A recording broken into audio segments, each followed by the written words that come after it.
एक निस्संतान साहूकार रहता था। एक बनिया था, एक व्यापारी, बच्चा नहीं हुआ। उसने विट्ठल क्या मनौती मांगी?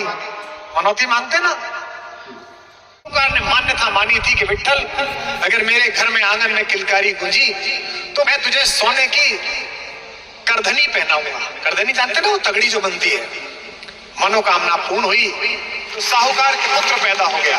15 वर्ष बाद साहूकार इस पूरे अंचल के, पूरे मराठवाड़े के सबसे बड़े कारीगर, एक सुनार थे, नरहरि, उनके पास पहुंचा। इसका प्रतीक देखिए, सुनार का नाम भी नरहरि है, नर के रूप में ही हरि। वो विट्ठल का अस्तित्व स्वीकार नहीं करना चाहता, तो वो शैव शिव का भक्त था, परम शिव भक्त, अघोरी एकदम। विट्ठल के मंदिर के सामने से गुजरे तो नजर नीचे कर ले, तो मंदिर में ना देखना पड़ा। ऐसे भी लोग हैं, मुझसे लोग मिलते हैं, आप राम पर अच्छा बोलते हो, पर तो मैं तो कृष्ण को मानता हूं। मैंने कहा वो भी राम को मानते हैं, राम भी उन्हें मानते हैं। मुझे पता ही नहीं है दोनों ठाकुर है, कुछ बड़े कह लेते, कुछ छोटे कह लेते।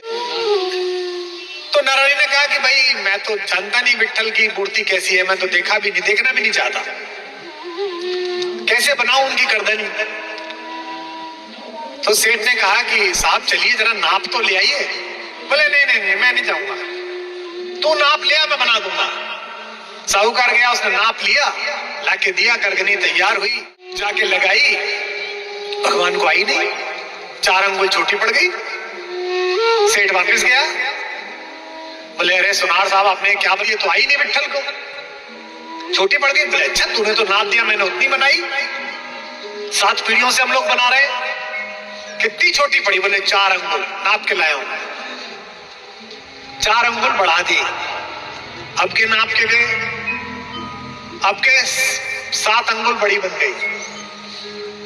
देखो आनंद, फिर लौटा, बोले क्या बना दिया? 7 अंगुल।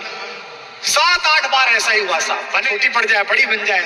हाथ जोड़ के साहूकार बोला साहब मेरा बेटा 1 साल को होने का आ लिया, मनोकामना पूरी नहीं हो रही, आप ही चल के नाप लो। बोला नहीं नहीं, अरे बोले साहब आपने नाश कर दिया सारा मेरे सोने का। तो बोले एक ही शर्त पे जाऊंगा, मेरी आंख पे पट्टी बांध के ले जा, मैं नहीं देखना चाहता विट्ठल, मैं शिव का भक्त हूं।